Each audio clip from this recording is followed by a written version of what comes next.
Olá, turma, bom dia, sétimo ano. Então, hoje, dia 16 de março, nós estaremos dando continuidade ao nosso assunto. Hoje nós estamos falando no capítulo 2, abordando o assunto os seres vivos. Então, vamos observar através do slide que eu estou enviando para vocês. Então, nesse slide, no primeiro slide, você vai observar que nós temos aí uma variedade de seres vivos. E uma das coisas que vai nos chamar a atenção é que esses seres vivos, eles precisam sobreviver. Então, para eles sobreviverem, eles precisam de alimento. Na regra geral, nós vamos dizer que no ecossistema em si, os seres dependem dos outros para sobreviver. Só que nós vamos levar olhando para um outro lado, existe uma ciência que ela estuda o ecossistema em si, ou seja, essa ciência é chamada de ecologia, ou em regra geral, vou dizer que ecologia é a ciência que estuda o meio, ou seja, a relação dos seres com o meio, tá bom?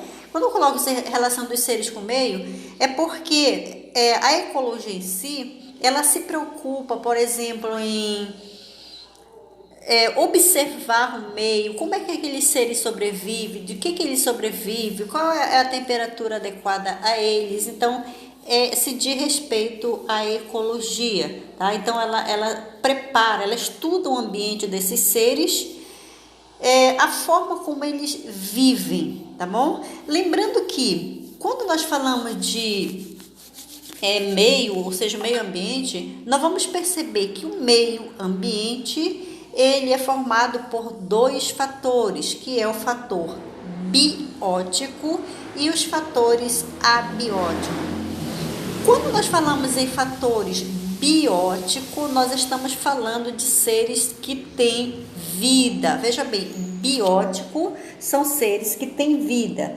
E abióticos são aqueles seres que não têm vida, ok? Logo, nós vamos perceber assim. Você poderia estar perguntando assim, e qual é a relação dos seres bióticos com os seres abióticos? É que os seres bióticos, eles vão precisar dos abióticos, como por exemplo, para esconderijo, para se proteger de outros de outros predadores, tá? Então, é nesse sentido que os seres bióticos dependem dos abióticos. Não esqueça, quando nós estamos falando de seres bióticos, lembre de vida, e abióticos, seres sem vida, ok? Outra questão que nós vamos estar observando por alguns momentos é que no meio, ou seja, o meio ambiente em si, ele é formado por uma variedade de seres. Ou seja, quando nós falamos de variedade de seres, nós vamos falar do macroscópico ao microscópico, ou seja, aquele microscópico é aquele que a gente não vê, mas ele está presente no meio, tá? Ele tem a sua, eu diria assim, a sua parcela de colaboração ali com o meio. De qualquer forma, ele está sendo influenciado no meio. Levando em consideração também que no meio nós temos seres, quando eu falo assim, macroscópicos, são aqueles seres que você pode observar, são formados por muitas células, milhares de células, tá bom? A gente vai estar dividindo esse assunto aí em dois itens, que são, ou seja, o assunto ecologia em dois itens, que são o ecossistema terrestre e o ecossistema aquático. Como nós sabemos, os seres, eles vivem tanto na água, aliás, tem seres que são exclusivamente da água e seres que são exclusivamente da terra. Os que vivem na crosta terrestre, eles são chamados de terrestre. Aí a gente vai observar também uma variedade. No slide que eu estou apresentando para vocês, a gente está mostrando aí uma pequena variedade de seres. Entre eles nós temos os mamíferos, os roedores, nós temos as aves, temos deixa eu ver o que mais nós temos aí. Réptil, tá? Então você pode estar observando aí no nosso slide. Então cada um ele vai ter a sua parcela de colaboração com o meio ambiente. Como eu já falei para vocês, se nós falarmos de carnívoro, os carnívoros vão depender de outros seres, tanto carnívoros quanto herbívoros também, para a sua manutenção, ou seja, para a sua sobrevivência, tá? Então é nesse sentido que a gente está falando de um estar sempre precisando do outro. Falamos de seres que vivem na crosta terrestre, ou seja, animais terrestres, tá? Outro item que nós vamos estar abordando também são o ecossistema aquático. Quando nós falamos em ecossistema aquático, nós vamos estar abordando os seres que vivem exclusivamente na água. E aí nós temos também uma grande variedade, onde a gente vai poder estar observando que esses seres que vivem na água, a gente vai encontrar os seres vertebrados e os seres invertebrados, tá? Quando eu digo assim, exclusivamente na água, porque a partir do momento que ele é retirado da água, a sua chance de sobreviver, ela diminui muito, porque o seu principal habitat é a água. Então, ao ser retirado da água, ele não consegue sobreviver. Outra coisa que a gente vai observar é que os seres, eles são adaptados de acordo com a realidade. Como, por exemplo, a gente vai citar assim: existem seres de água salgada e seres de água doce, tá? Em algumas situações, a gente vai perceber que alguns seres de água salgada, eles, em determinado período do ano, eles migram para as regiões de água doce. Isso como uma forma de sobreviver, uma forma de encontrar ali um ambiente propício para ele se reproduzir, para ele sobreviver. A gente vai perceber assim que o nosso meio ambiente, a cada ano que passa, ele está cada vez mais comprometido. A própria ação humana, ela vem provocando certo desequilíbrio ambiental, onde várias espécies elas estão morrendo. Então, para correr assim dessa situação, algumas espécies elas migram para outras regiões, como por exemplo, de água doce vai para água salgada, de água salgada vai para água doce. Aí você me pergunta assim: e esses seres, eles sobrevivem?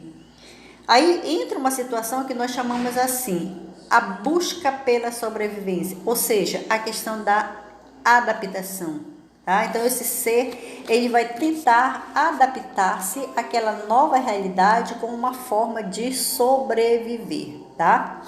Então, ainda falando de seres aquáticos, como a gente tem assim uma grande variedade, e dentro dessas variedades, nós vamos perceber que nós temos os seres que nós chamamos de plâncton, ou seja, a classificação deles, tá? Os fitoplânctos e os bentos, no caso, não repetindo.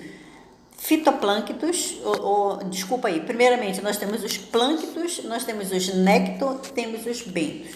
Como é que nós vamos diferenciar esses seres? Quando nós falamos em plâncton, nós vamos falar de seres que eles não têm assim, uma estrutura de sustentação. Digamos assim, ele apresenta uma estrutura de locomoção, mas de sustentação ele não consegue. Como, por exemplo, ele depende de um substrato para ele para ele se assegurar. Seria a palavra que eu vou usar agora, tá? Mas ele é desprovido dessa estrutura. tá? Então, por isso que ele é classificado como plâncton. Aí você pode perguntar assim, e como é que eles se locomovem? Então, esses seres, eles dependem do movimento da água, como por exemplo da correnteza, e muitas das vezes até mesmo da força do vento, a qual vai levar esses seres de um lugar para o outro. Agora, lembrando que eles servem de alimento para outros seres. Aí é a questão da lei da sobrevivência, né? Os néctons são aqueles que eles estão assim, nem tanto na superfície da água, nem nas profundezas. Eles estão ali eu diria assim, na média, tá? Numa altura média, nem tanto profundo e nem muito na superfície. Já esse daí, os néctons, no caso, eles têm estrutura de locomoção, tá? E além de apresentar a estrutura de locomoção, eles conseguem se adaptar com mais facilidade e também a questão da luminosidade, tá? Os bêntons, por sua vez, na maioria das vezes, ele vive preso a algum substrato, ou seja, são aqueles seres que vivem nas profundezas, são aqueles seres que conseguem sobreviver com pouquíssima luz, tá? Então, o substrato, no caso, ele vai servir para sua moradia, tá? Então, dando continuidade, nós vamos falar assim sobre o habitat e o nicho ecológico. Quando nós falamos em nicho ecológico, ou primeiramente em habitat, o habitat desses seres é o local onde eu vou procurar esses seres. É como se fosse assim, o local próprio para aquela determinada espécie. Exemplo, se eu vou procurar um ser terrestre, um ser vivo terrestre, eu vou para a terra, ou seja, eu vou diretamente lá no habitat dele. Se ele é da floresta, eu vou para a floresta. Se eu vou procurar um ser aquático, eu vou diretamente na água. Então, é mais ou menos nessa situação, é como se fosse assim, o local, como se fosse não, é o local onde eu posso encontrar determinada espécie. Já o nicho ecológico, por sua vez, ele vai se referir ao modo de vida desses seres. Como é que esses seres conseguem sobreviver em um determinado ambiente? A gente vai perceber também que para que aconteça essa sobrevivência no nicho ecológico, nós vamos perceber assim que certas espécies, mesmo elas tendo, digamos assim, a sua questão de instinto, eu diria assim, por exemplo, se ele é feroz ou não, em algumas situações ele tem que aprender a conviver com outros seres, tá? E aí a gente vai perceber que a partir daí esses seres vão formar o que nós chamamos assim o nosso grande ecossistema. Tá bom, gente? Então hoje a gente para por aqui. Nas nossas próximas aulas a gente vai dar continuidade falando ainda de nicho ecológico e falando da organização ecológica dos seres vivos, ok? Até a nossa próxima aula.